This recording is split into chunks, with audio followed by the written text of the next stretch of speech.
सभी को नमस्कार, मेरा नाम अभिषेक है और आप देख रहे हैं 19 सितंबर 2025 के इम्पोर्टेंट करंट अफेयर्स जो आपके आने वाले सभी प्रतियोगी की परीक्षाओं के लिए इम्पोर्टेंट है।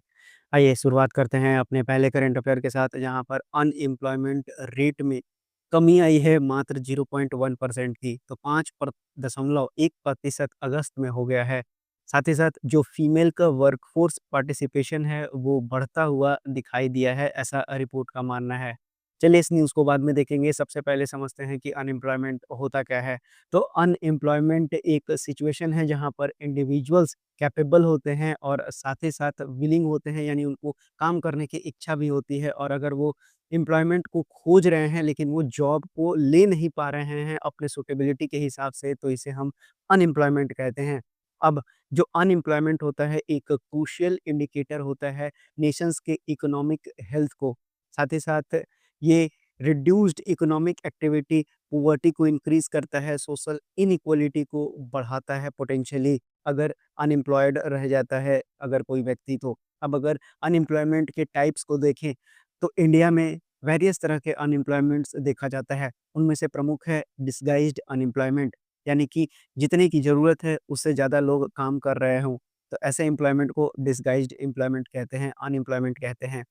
जैसे कि आपको सबसे सीधा-सा एग्ज़ाम्पल है एग्रीकल्चर। अगर एग्रीकल्चर में हम टेक्नोलॉजी का यूज़ करें, तो वहाँ 2 से 3 आदमी में काम हो जाएगा, लेकिन पूरा का पूरा परिवार कहाँ लगा रहता है? एग्रीकल्चर में लगा रहता है। तो ऐसे अनएम्प्लॉयमेंट को हम डिसगाइज्ड अनएम्प्लॉयमेंट कहते हैं। वहीं अगर स्ट्रक्चरल अनएम्प्लॉयमेंट की बात करें, तो ये जॉब जो अवेलेबल है और जो आपका स्किल है, उन दोनों के बीच में अगर मिसमैच होता है, तो इसको हम स्ट्रक्चरल अनएम्प्लॉयमेंट कहते हैं।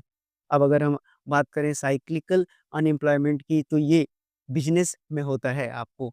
बता दें आपको कि जब भी कोई बिज़नेस होता है, अब ये लीड करता है जॉब लॉसेस को जब इकोनॉमिक गिरता है, यानी कि जब भी इकोनॉमिक में रिसेशन आता है, तो बिज़नेसेस में लोगों को हटाना चालू कर दिया जाता है। तो इस तरह के अनएम्प्लॉयमेंट को साइक्लिकल अनएम्प्लॉयमेंट कहा जाता है। अब अगर हम सीज़नल की बात करें, तो सीज़नल में अफ़ेक्ट करता है इंडस्ट्रीज़ को। जैसे कि शादी-विवाह आएगा तो कुछ इंडस्ट्रीज़ बूम कर जाएँगी, जैसे कि पटाखे की इंडस्ट्रीज़ हो गई। अब उसी तरह से अगर हम एग्रीकल्चर सेक्टर की बात करें, तो एग्रीकल्चर में आप देखेंगे कि सीज़नल में जो है एक अलग डिमांड होता है। उसी तरह से जब सीज़न ख़त्म हो जाता है तो लोग वहाँ पर अनएम्प्लॉयड हो जाते हैं। वहीं कंस्ट्रक्शन की बात करें तो यहाँ पर भी इसी तरह का अनएम्प्लॉयमेंट को देखा जाता है। वहीं अगर बात करें फ्रिक्शनल अनएम्प्लॉयमेंट का, तो ये एक टेम्पोरेरी फ़ेज़ होता है जहाँ पर इंडिविजुअल ट्रांज़िशन करता है जॉब के लिए और अपने पहले एम्प्लॉयमेंट के लिए। तो इसको हम कहते हैं फ्रिक्शनल अनएम्प्लॉयमेंट। वहीं एक एडुकेटेड अनएम्प्लॉयमेंट भी होता है, जहाँ पर कि जो एजुकेटेड इंडिविजुअल्स होता है, वो इनएडिक्वेट प्रैक्टिकल स्किल के कारण अपने जॉब को नहीं ले पाता है। तो याद रखिएगा, एडुकेटेड अनएम्प्लॉयमेंट भी एक अनएम्प्लॉयमेंट का प्रकार है। अब अगर इंडिया में अनएम्प्लॉयमेंट के काउज़ को देखें, तो इसमें बहुत सारे फैक्टर्स हैं। सबसे पहला तो पढ़ तो ले रहे हैं पर स्किल नहीं है, तो स्किल मिसमैच और इनएडिक्वेट एजुकेशन, ये causes of unemployment in in India का एक बहुत बड़ा कारण है। साथ ही साथ जो भारत में इंडस्ट्रीज़ का ग्रोथ है वो काफ़ी स्लो है और इनफॉर्मल सेक्टर यहाँ पर डोमिनेंस करता है। अब इनफॉर्मल सेक्टर जो होता है इसमें लो वेजेज होते हैं, जॉब सिक्योरिटी की कमी होती है और साथ ही साथ किसी भी प्रकार का सोशल सिक्योरिटी बेनिफिट नहीं दिया जाता है। वहीं अगर बात करें तो आज भी भारत में कई लोग एग्रीकल्चर पर डिपेंडेंस है, लेकिन एग्रीकल्चर में भी इनोवेशन करके काफ़ी अच्छा कमाई किया जा सकता है। तो मेरा तो मानना ये नहीं है कि एग्रीकल्चर पर डिपेंडेंस खराब चीज़ है। वहीं अगर बात करें टेक्नोलॉजिकल एडवांसमेंट और ऑटोमेशन का, तो यहाँ पर अभी भी काफ़ी एडवांसमेंट की ज़रूरत है। साथ ही साथ वीक रूरल डिमांड और वेज स्टैग्नेशंस भी एक कारण है इंडिया में अनएम्प्लॉयमेंट का। अब अगर अनएम्प्लॉयमेंट के इम्पैक्ट को देखें, तो इससे क्या होता है, ज़ाहिर-सी बात है पॉवर्टी और इनइक्वालिटी बढ़ती है, सोशल प्रॉब्लम्स बढ़ जाते हैं, मेंटल और फिजिकल हेल्थ भी बढ़ता है, साथ ही साथ ह्यूमन कैपिटल का भी लॉस होता है। इकोनॉमिक स्ट्रेन तो एक इम्पैक्ट है ही। क्यों? क्योंकि इससे प्रोडक्टिविटी और इकोनॉमिक ग्रोथ कम हो जाता है, जहाँ पर कि कंज़्यूमर जो है कम स्पेंड करना चालू कर देते हैं, जिससे कि ग सरकार पर बोझ बढ़ना चालू हो जाता है क्योंकि उनको फिर सोशल वेलफेयर प्रोग्राम्स लॉन्च करने पड़ते हैं, पैसा देना पड़ता है, सब्सिडी देना पड़ता है। उसी तरह से अब अगर गवर्नमेंट ऑफ इंडिया के इनिशिएटिव को देखें यहाँ पर, तो भारत सरकार ने एम्प्लॉयमेंट जनरेशन स्कीम जैसे कि Mahatma Gandhi national rural employment guarantee act यानी कि मनरेगा, प्रधानमंत्री एम्प्लॉयमेंट जनरेशन प्रोग्राम, प्रधानमंत्री मुद्रा योजना जिससे कि एम्प्लॉयमेंट अपॉर्च्युनिटीज़ और सेल्फ एम्प्लॉयमेंट को बढ़ावा दिया जा सके, इस तरह के स्कीम्स को भी भारत सरकार ने स्टार्ट किया है। वहीं स्किल इंडिया इनिशिएटिव जैसे कि स्किल इंडिया मिशन, प्रधानमंत्री कौशल विकास योजना, नेशनल अप्रेंटिस प्रमोशन स्कीम जो है भारत सरकार स्किल को फोकस करने के लिए ध्यान दे रही है, जैसा कि मैंने आपको टाइप्स में समझाया था। तो साथ ही साथ इनकरेज कर रही है एंटरप्रेन्योरशिप को स्टार्टअप इंडिया और स्टैंड अप इंडिया जैसे कार्यक्रम को लॉन्च करके। अब आइए जान लेते हैं कि पीएलएफएस क्या है? तो पीएलएफएस एक सर्वे होता है, पीरियोडिक लेबर फोर्स सर्वे जिसको कि एनएसओ के द्वारा कंडक्ट किया जाता है और एनएसओ मौसती के अंतर्गत काम करता है यानी कि ministry of statistics and programme implementation के अंतर्गत काम करता है। ये अपना जो रिपोर्ट है वो देता है मिनिस्ट्री को और हर महीने आपको मालूम होना चाहिए कि मंथली जो है डेटा प्रोवाइड किया जाता है। पहले ये क्वार्टरली आता था लेकिन जनवरी 2025 से अब इसको मंथली कर दिया गया है। अब अगर हम बात करें एनएसओ की तो एनएसए का फॉर्मेशन 12 जुलाई 2006 को हुआ था। वहीं इसका हेडक्वार्टर नई दिल्ली में है और जो चेयरमैन है उनका नाम है राजीव लक्ष्मण कारंडीकर, याद कर लीजिएगा इनका नाम। वहीं अगर मिनिस्ट्री ऑफ स्टैटिस्टिक्स और प्रोग्राम इम्प्लीमेंटेशन को देखें तो राव इंद्रजीत सिंह साहब हैं, इनका नाम याद कर लीजिएगा, इम्पोर्टेंट है। अब आइए बढ़ते हैं न्यूज़ की ओर। तो न्यूज़ में जो अगस्त माह का रिपोर्ट है उसमें क्या कहा गया है तो लेबर मार्केट जो है वो पॉजिटिव मोमेंटम दिखाया है अगस्त 2025 में। वहीं अगर ओवरऑल अनएम्प्लॉयमेंट रेट की बात करें तो ये डिक्लाइन किया है पिछले 2 महीने के देखें तो। जैसे जून में 5.6% था, जुलाई में 5.2% था, तो मैंने आपको बताया 0% 0.1% का गिरावट होके 5.1% हो गया है। वहीं अगर मेल अनएम्प्लॉयमेंट रेट की बात करें तो वो 5% पर आ गया है जो कि पिछले 5 महीने में सबसे कम है। वहीं अगर फीमेल वर्कर पॉपुलेशन रेशियो को देखें तो ये बढ़ गया है 32% अगस्त में जो कि 21.6% था जुलाई में और 30.2% था जून में। वहीं अगर बात करें कि ओवरऑल जो डब्ल्यूपीआर है वो 52.2% हो गया है अगस्त 2025 में। वहीं अगर 52% देखें तो ये जुलाई में था और 51.2% जून में था। फीमेल का जो लेबर फोर्स पार्टिसिपेशन रेट है वो भी राइज़ कर गया है 33.7% अगस्त 2025 में, जो कि जुलाई 2025 में 33.3% था और 32% जून 2025 में था। चलिए, तो इस न्यूज़ से संबंधित मैंने आपको सारी बातें समझा दी। बढ़ते हैं अब अपने अगले करंट अफ़ेयर पे, जहाँ पर इंडिया ने नोटिफ़ाई किया है national policy on geothermal energy 2025 को, ताकि बूस्ट किया जा सके क्लीन एनर्जी ट्रांज़िशन को।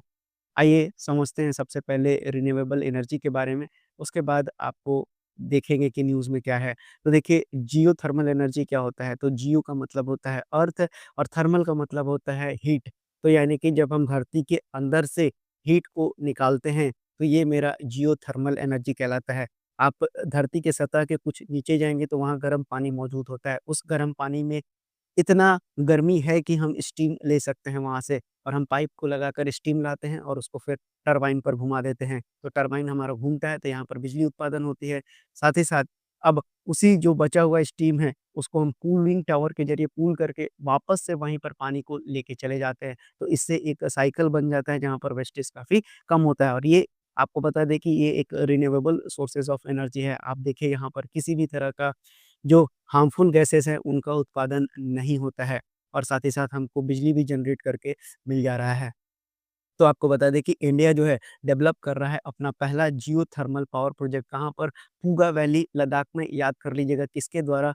तो ओएनजीसी के द्वारा, यानी कि oil and natural gas corporation के द्वारा। अब जो इनिशियल फेज है उसमें 1 मेगावाट पायलट प्रोजेक्ट के रूप में इसको लिया जा रहा है। साथ ही साथ जब ये पायलट प्रोजेक्ट से हटकर मेन प्रोजेक्ट के अंतर्गत आ जाएगा तो 100 मेगावाट तक इसको लेके जाया जा सकता है। वहीं अगर आपसे पूछा जाए परीक्षा में कि जियोथर्मल साइट्स इंडिया में कहाँ-कहाँ हैं? तो आपको याद रखना है चुमाथांग लद्दाख में, तातापानी छत्तीसगढ़ और कैम्बे गुजरात में है। वहीं अगर विंध्याचल जियोथर्मल पावर प्लांट की बात करें तो ये सिंगरौली डिस्ट्रिक्ट में लोकेटेड है और लार्जेस्ट प्रोड्यूसर है जियोथर्मल एनर्जी का पूरे इंडिया में।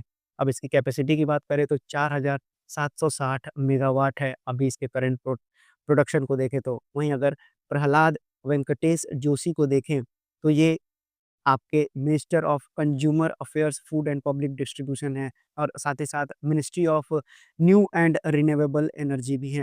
याद कर लीजिएगा, इम्पोर्टेंट नाम है। चलिए, तो अब आते हैं न्यूज़ पर, क्योंकि अब आपको समझ में आ गया है कि जियोथर्मल एनर्जी होता क्या है।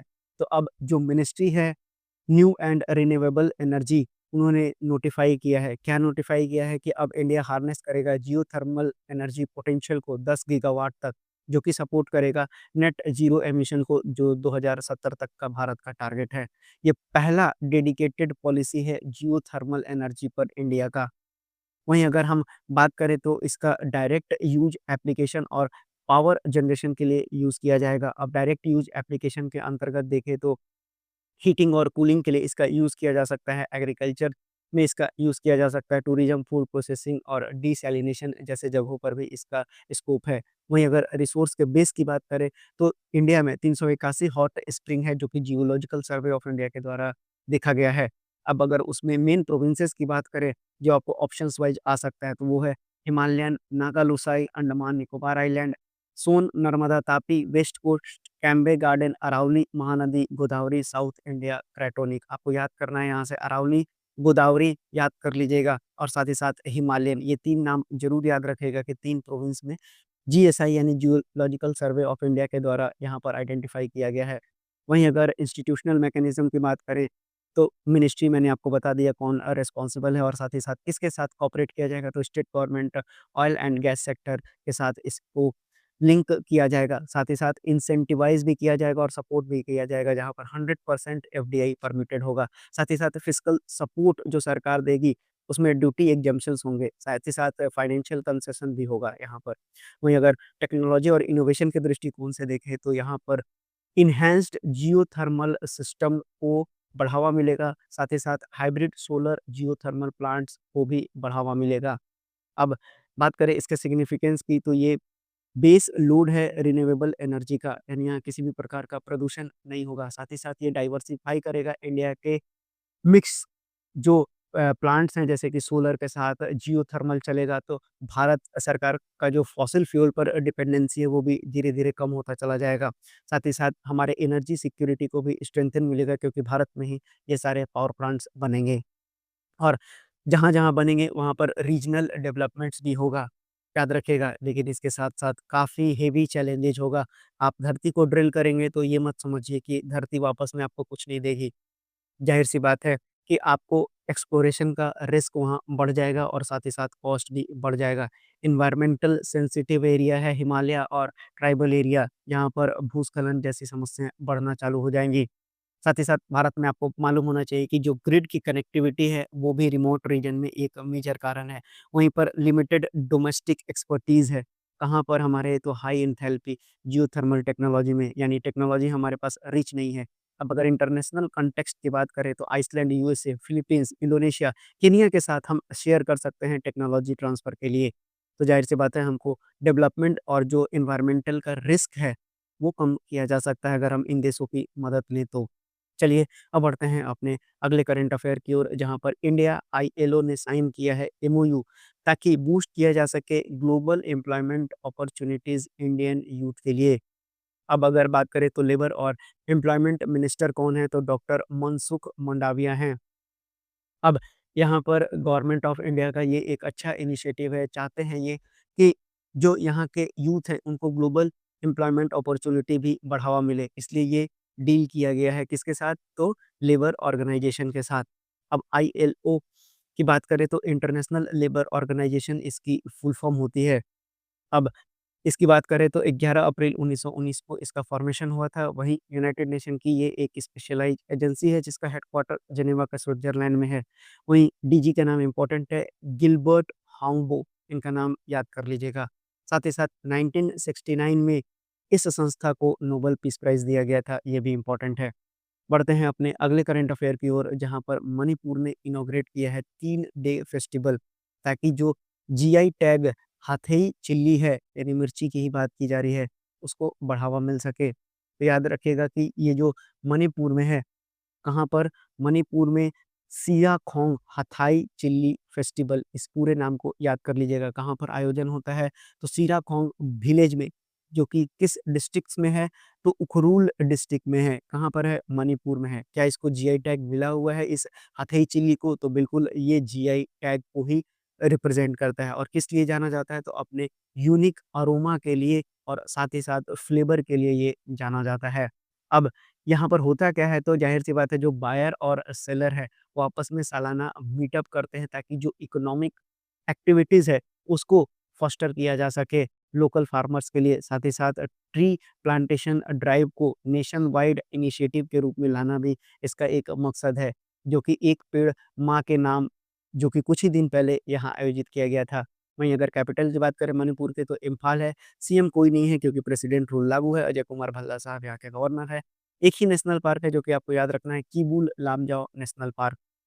अब आइए इम्पोर्टेंट फेस्टिवल को भी रिवाइज़ कर लीजिए जो आप नॉर्थ ईस्ट में देखते हैं। तो असम में आपको बिहू, अम्बुबाची और माजुली फेस्टिवल याद रखना है। वहीं नागालैंड में हॉर्नबिल, आउलियांग आपको याद रखना है। मणिपुर में संगाई, वेरी इंपॉर्टेंट क्वेश्चन है ये।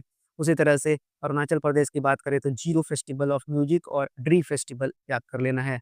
मेघालय में सुपर इम्पोर्टेंट क्वेश्चन है वांगला फेस्टिवल। नौक्रेम डांस फेस्टिवल भी इम्पोर्टेंट है, लेकिन वांगला ज़्यादा इम्पोर्टेंट है। वहीं सिक्किम की बात करें तो सागा दावा, ये भी इम्पोर्टेंट सवालों में से एक है। और मिज़ोरम का चापचार कूट भी इम्पोर्टेंट है। तो ये थे आपके ये जितने भी इम्पोर्टेंट नॉर्थ ईस्ट से फेस्टिवल से संबंधित थे, वो मैंने आपको पढ़ा दिया। अब आइए जानते हैं, इंडिया ने सिक्योर किया है अपना स्ट्रेटेजिक एंट्री चागोस में, जो कि नज़दीक है कहाँ से? यूएस बेस डियागो गार्सिया, जो कि गल्फ वॉर में यूज़ किया गया था। चलिए समझते हैं। तो सबसे पहले अगर आप इस तस्वीर को देख रहे हैं, तो इंडिया के नीचे पोर्शन में आपको दिखाई दे रहा होगा एक सबसे नीचे छोटा-सा आइलैंड, डियागो गार्सिया। पहले इसके बारे में समझ लेते हैं। अब इसको अगर सैटेलाइट इमेज के ज़रिए देखिएगा, तो ये कुछ इस तरह का इमेज दिखाई पड़ता है। अब डियागो गार्सिया क्या है? तो एक अटॉल है। अब अटॉल के बारे में जान लीजिए, तो अटॉल भी एक तरह का आइलैंड होता है जो कि कोरल रीफ से बना होता है। तो अब याद कर लीजिएगा एटॉल क्या है? तो ये भी एक प्रकार का आइलैंड ही है जो कि कोरल रीफ से निर्माण होता है। सॉल्टी वाटर यहाँ पर ज़्यादातर पाया जाता है क्योंकि समुद्र है तो निश्चित रूप से सॉल्टी वाटर ही पाया जाएगा। अब डियागो गार्सिया क्या है? तो एक तरह का अटॉल है। किसका? चागोस आर्चिपेलागो का। अब चागोस आर्चिपेलागो को चागोस आइलैंड के भी नाम से जाना जाता है, जिसमें कि 7 एटॉल्स होते हैं और वहीं 60 से अधिक यहाँ पर आइलैंड है जो कि इंडियन ओशियन में सिचुएटेड है। और ये कहाँ पर है? तो मालदीव के आर्चिपेलागो के साउथ में 500 किलोमीटर दूरी पर है। याद कर लीजिएगा, ये काफ़ी इम्पोर्टेंट है। अब आपसे ये भी सवाल पूछा जा सकता है कि इक्वेटर के किस साइड में ये चागोस आर्चिपेलागो सिचुएटेड है? तो ये भी याद रखना है कि ये साउथ, इक्वेटर के साउथ में है। यानी कि आप देखेंगे नॉर्थ, साउथ नीचे होता है। अब यहाँ पर याद कर 6लीजिएगा कि जो ये आर्चिपेलागो है, एक ओनली सेटल्ड प्लेस है कहाँ पर? तो मॉरिशस में। अब याद रखिएगा कि ये एक 1863 किलोमीटर ईस्ट ऑफ एसिस्लिन आइलैंड, जो सेशल्स में स्थित है, वहाँ पर सिचुएटेड है। अब जो यूनाइटेड स्टेट है, यहाँ पर अपना मिलिट्री बेस रखा हुआ है। क्यों? ज़ाहिर-सी बात है, यूएस पूरे दुनिया में अपना दबदबा चाहता है, तो इसी तरह से इंडियन ओशियन में जो चाइना का इन्फ्लुएंस है, उसको कम करने के लिए यूएस ने अपना मिलिट्री बेस यहाँ पर बना रखा है।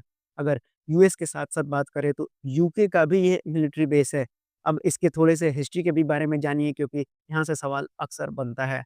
तो सबसे पहले इसको पोर्टुगीज़ ने डिस्कवर किया था। अब इसके बाद जो फ्रेंच हैं वहाँ पर सेटल्ड हो गए 70s 19 में और ये फिर मॉरिशस का भी पार्ट बना। लेकिन नेपोलियनिक वार के बाद मॉरिशस जो है ब्रिटिश का कॉलोनी बन गया और जो डियागो गार्सिया का 733 किलोमीटर जो साउथ में, जो कि गैन आइलैंड से साउथ में है, जो साउदर्न मोस्ट आइलैंड है, मालदीव्स का हो गया। अब अगर कुछ नेगोशिएशंस को देखते हुए चलें और कुछ ट्रीटीज़ आगे साइन होती गई, तो 22 मई 2025 का समय आता है, जहाँ पर कि जो ट्रांसफ़र है sovereignty of the territory to the Mauritius, फिर से एक बार मॉरिशस को ये दे दिया गया। लेकिन जो डियागो गार्सिया है, जो मिलिट्री बेस है, वो आज भी ब्रिटिश के ही कंट्रोल में है और 99 ईयर्स के लीज़ पर उनको दे दिया गया है। साथ ही साथ यूएस का भी बेस है, मैंने आपको बता दिया है। अब 99 साल के बाद हो सकता है कि और 40 साल इसमें एडिशनल इंक्रीमेंट कर दिया जाए लीज़ के लिए। तो अब न्यूज़ क्या है, ये समझ लीजिए। तो आपको क्या-क्या याद रखना है कि पोर्टुगीज़ ने इसको डेवलप किया था। यहाँ पर किसका-किसका बेस आइलैंड है तो यूनाइटेड स्टेट और साथ ही साथ यूके का भी है, ये भी बात याद कर लीजिएगा। अटॉल क्या होता है? एक प्रकार का आइलैंड होता है जो कोरल रीफ से डेवलप होता है। अब अटॉल एक तरह का डिएगो गार्सिया क्या है? अटॉल है और किसका अटॉल है? तो चागोस आर्चिपेलागो का है। चागोस आर्चिपेलागो क्या है? तो एक तरह का आइलैंड ही है जो कि 7 अटॉल से बना हुआ है जहाँ पर 60 आइलैंड्स हैं। अब इसको कौन डेवलप किया था? तो पोर्टुगीज़ ने डेवलप किया था। अब ब्रिटिश ने इसे कितने साल के लिए लिया हुआ है? तो 99 साल के लीज़ पर लिया हुआ है यहाँ पर। अब न्यूज़ आई है तो इंडिया और जो मॉरिशस है उसने एक हिस्टोरिक एग्रीमेंट साइन किया है ताकि वो इस्टैब्लिश करेंगे यानी अब भारत ही वहाँ पर अपना दबदबा बनाएगा। ज़ाहिर-सी बात है चाइना को इन्फ्लुएंस करने के लिए सारे देश एक साथ आएँगे ही। अब वहाँ पर भारत इस्टैब्लिश करेगा एक सैटेलाइट ट्रैकिंग और कम्युनिकेशन स्टेशन। कहाँ पर? यूके और यूएस का जो मिलिट्री बेस है वहीं पर। ज़ाहिर-सी बात है तीनों आर्मी जो है कोऑर्डिनेट करके ही चलेंगे। जो नेवल होगा, मिलिट्री होगा, एयर फोर्स होगा, अब तीनों मिला के चलेंगे। सारे के सारे शेयर करेंगे ताकि जो चाइना का इन्फ्लुएंस है उसको कम किया जा सके इस डियागो गार्सिया आइलैंड में। अब जो है इंडिया जो है यूज़ करेगा इस स्टेशन को सैटेलाइट मॉनिटरिंग और साथ ही साथ डेटा रिसेप्शन के लिए। अब अगर मॉरिशस की बात करें तो कैपिटल है पोर्ट लुइस, वहीं यहाँ की करेंसी याद रख लीजिएगा मॉरिशियन रुपीज़ है और prime minister very important visit पर हैं नवीन रामगुलाम। पढ़ते हैं अगले करंट अफेयर पे जहाँ पर पीएम मोदी ने लॉन्च किया है स्वस्थ नारी सशक्त परिवार अभियान और साथ ही साथ राष्ट्रीय पोषण माह। तो प्रधानमंत्री नरेंद्र मोदी ने ये कहाँ पर किया है? तो मध्य प्रदेश में किया है, बस इतने ही पॉइंट आपको याद रखना है। अब इन्होंने मित्र पार्क, पीएम मित्र पार्क का भी फाउंडेशन स्टोर रखा है, कहाँ पर? वैनसला डिस्ट्रिक्ट जो कि कहाँ पर है? मध्य प्रदेश में ही है। और इन्होंने फाइनेंशियल असिस्टेंस भी ट्रांसफ़र किया है 15 लाख वुमेन को, जो मातृ वंदना योजना के अंतर्गत आती हैं, उनको। वहीं पर इन्होंने आदि सेवा पर्व का भी इनॉग्रेशन किया है ट्राइबल एरियाज़ के लिए। तो ये भी इम्पोर्टेंट है, पूछा जाएगा कि हाल ही में आदि सेवा पर्व किसके द्वारा इनॉग्रेट किया गया है? तो प्रधानमंत्री के द्वारा किया गया है। कहाँ किया गया है? तो मध्य प्रदेश में किया गया है। अब साथ ही साथ ये भी याद कर लीजिएगा कि यहाँ पर पीएम मित्र पार्क का भी धार डिस्ट्रिक्ट्स में किया गया है इनॉग्रेशन किसके द्वारा? तो पीएम मोदी के द्वारा। अब इतनी बातें याद हो गई लेकिन इसमें से इम्पोर्टेंट आपको आदि सेवा पर्व याद रखना है, साथ ही साथ स्वस्थ नारी सशक्त परिवार अभियान भी याद रखना है। 8वां राष्ट्रीय पोषण माह जो है चलाया जा रहा है कहाँ पर? मध्य प्रदेश में। चलिए बढ़ते हैं अपने अगले न्यूज़ पर, तो वर्ल्ड बैम्बू डे कब मनाया जाता है? 18 सितंबर को मनाया जाता है। वहीं अगर इस वर्ष के थीम की बात करें तो इस वर्ष की थीम है next generation bamboo solution, innovation and design याद कर लीजिएगा। ये 2009 से मनाया जा रहा है, किसके द्वारा? वर्ल्ड बैम्बू ऑर्गेनाइजेशन के द्वारा ताकि अवेयरनेस को रेज़ किया जा सके कि बैम्बू के कितने सारे बेनिफिट्स हैं। एक बेनिफिट्स नहीं है, आइए देखते हैं क्या-क्या बेनिफिट्स हैं। अब क्यों बैम्बू को सेलिब्रेट किया जाता है? तो इसके एनवायरमेंटल इम्पैक्ट को देखें तो बैम्बू एक क्रूशियल रोल प्ले करता है एनवायरनमेंट अपने नेचुरल इकोसिस्टम को रिस्टोर और प्रोटेक्ट करने में। साथ ही साथ आपको बता दें कि यहाँ पर इकोनॉमिक अपॉर्च्युनिटीज़ भी बहुत ज़्यादा है। यानी कि बम्बू जो है सपोर्ट करता है सस्टेनेबल इकोनॉमिक डेवलपमेंट को और नया इंडस्ट्रीज़ को क्रिएट करता है। कम्युनिटी डेवलपमेंट की बात करें तो बम्बू एम्पावर करता है लोकल कम्युनिटीज़ को और साथ ही साथ प्रिज़र्व करता है इसके ट्रेडिशनल यूज़ेज़ को। ग्लोबल अवेयरनेस के दृष्टिकोण से देखें तो जो सेलिब्रेट करते हैं वर्ल्ड बम्बू डे वो रेज़ करता है ग्लोबल अवेयरनेस किसके लिए? तो बम्बू के जो पोटेंशियल है उसके लिए ताकि सस्टेनेबल फ्यूचर के लिए कंट्रीब्यूट किया जा सके। अब आपको बता दें कि भारत सरकार ने क्या-क्या किया है, तो भारत सरकार के द्वारा जो किए गए कार्यक्रम हैं उसको भी समझ लीजिए, साथ ही साथ बम्बू के भी बारे में जान लीजिए। तो नेशनल बैम्बू मिशन जो कि सेंट्रली स्पॉन्सर्ड स्कीम है, मैंने सेंट्रली स्पॉन्सर्ड और सेंट्रल जो सेक्टर स्कीम के बारे में कल ही आपको बताया है। तो इसको 2006-7 में लॉन्च किया गया था under mission for the integrated development of the horticulture during 2014-15 और इसको कंटिन्यू रखा गया 2015-16 तक।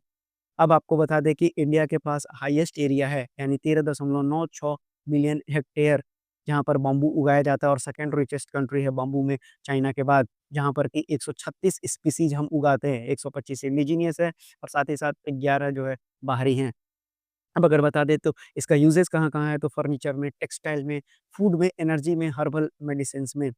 अब अगर जो रीस्ट्रक्चर नेशनल बैम्बू मिशन था, उसमें प्रमोट किया गया बैम्बू के कल्टीवेशन को, प्रोसेसिंग को और मार्केटिंग को टोटल 24 स्टेट्स और यूटीज़ में। अब जो मिशन है वो सपोर्ट करता है एमएसएमई को कैसे फाइनेंशियल असिस्टेंट के through, FPO, farmer provident organisation के फॉर्मेशन के थ्रू और साथ ही साथ स्किल डेवलपमेंट भी इसमें करता है। अब जो नेशनल बैम्बू मिशन है, ये साथ ही साथ रिवाइव करने में मदद किया किसका, अगरबत्ती सेक्टर को, ताकि जो हमारा इम्पोर्ट का डिपेंडेंसी है, उसको कम किया जा सके।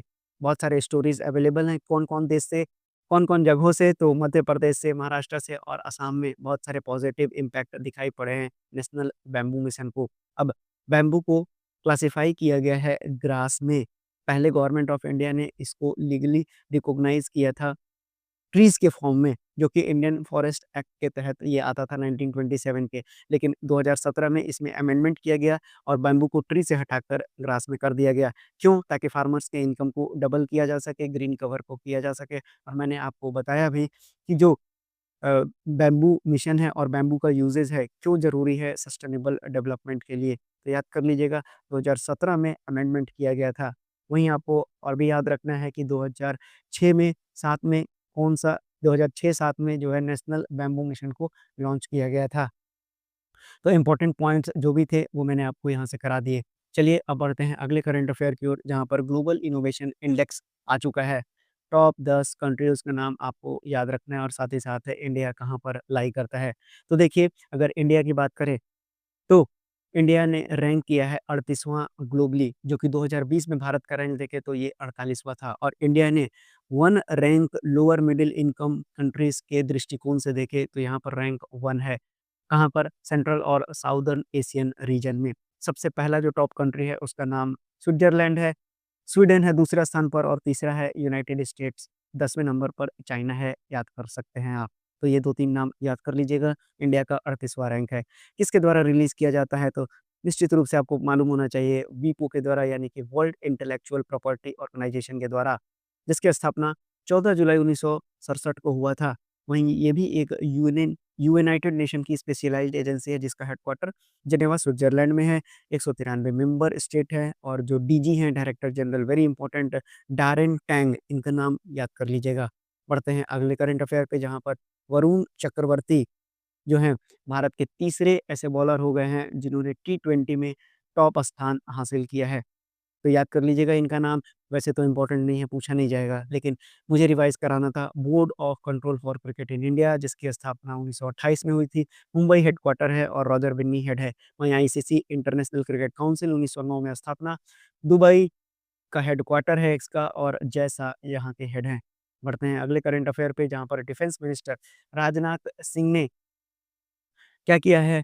तो यहाँ पर मंथन 2025 को इनॉग्रेट किया है। याद कर लीजिएगा, आपसे सीधा सवाल पूछा जाएगा कि मंथन 2025 किसके द्वारा इनॉग्रेट किया है? तो आप याद रखेंगे डिफेंस मिनिस्टर राजनाथ सिंह के द्वारा। अब यहाँ पर होगा क्या और कहाँ पर हुआ है? तो नई दिल्ली में ये आयोजित किया गया है। अब यहाँ पर फोकस क्या किया गया है? तो एफर्ट्स और एक्शन को अलाइन किया गया है नेशनल इंटरेस्ट के साथ, ताकि जो इंडिया का गोल है डेवलप इंडिया बनना 2047 तक, उसको अचीव किया जा सके। ज़ाहिर-सी बात है यहाँ पर कौन-कौन मौजूद थे? तो chief of air staff air chief marshal Amarpreet Singh और डिफेंस सेक्रेटरी राजेश कुमार भी इस जो यहाँ पर इवेंट हो रहा था वहाँ पर इन्होंने अटेंड किया। अब यहाँ की थीम क्या है? यानी कि इस जो मंथन है 2025, आपसे पूछा जाएगा कि इसकी थीम क्या थी 2025 की? तो स्ट्रैटेजिक रोड मैप टू विकसित भारत एट द रेट 2047। अब इसमें क्या किया जाएगा? तो ज़ाहिर-सी बात है कि जो डिफेंस सेक्टर है उसको कैसे मजबूती दिया जा सके, इसके बारे में बातचीत किया जाएगा। तो ज़ाहिर-सी बात है नई टेक्नोलॉजी को लाना पड़ेगा, बूस्ट करना पड़ेगा मेक इन इंडिया को, ताकि रोज़गार भी वहाँ से निकल सके और साथ ही साथ एआई को ऑटोमेट कराना होगा डिफेंस सेक्टर में, ताकि हम और कंट्रीज़ की भी रिस्पेक्ट में बराबर आ सकें। अब आइए बढ़ते हैं अपने आखिरी करंट अफेयर की ओर, जहाँ पर demographic representation delimitation north south divide in India एक किताब है जो कि रवि के मिश्रा के द्वारा लिखा गया है। इम्पोर्टेंट है, याद कर लीजिएगा। ये थे आपके 19 सितंबर इम्पोर्टेंट करंट अफेयर्स, जो आने वाले सभी प्रतियोगी परीक्षाओं में आपसे पूछा जा सकता है। अगर आपको सेशन पसंद आया हो तो आप सेशन को लाइक, सब्सक्राइब और शेयर भी कर सकते हैं। साथ ही साथ कोई भी राय हो तो कमेंट बॉक्स में ज़रूर रखिए। साथ ही साथ कोई भी डाउट हो उसको भी कमेंट बॉक्स में रखिए। मिलते हैं कल, तब तक के लिए धन्यवाद।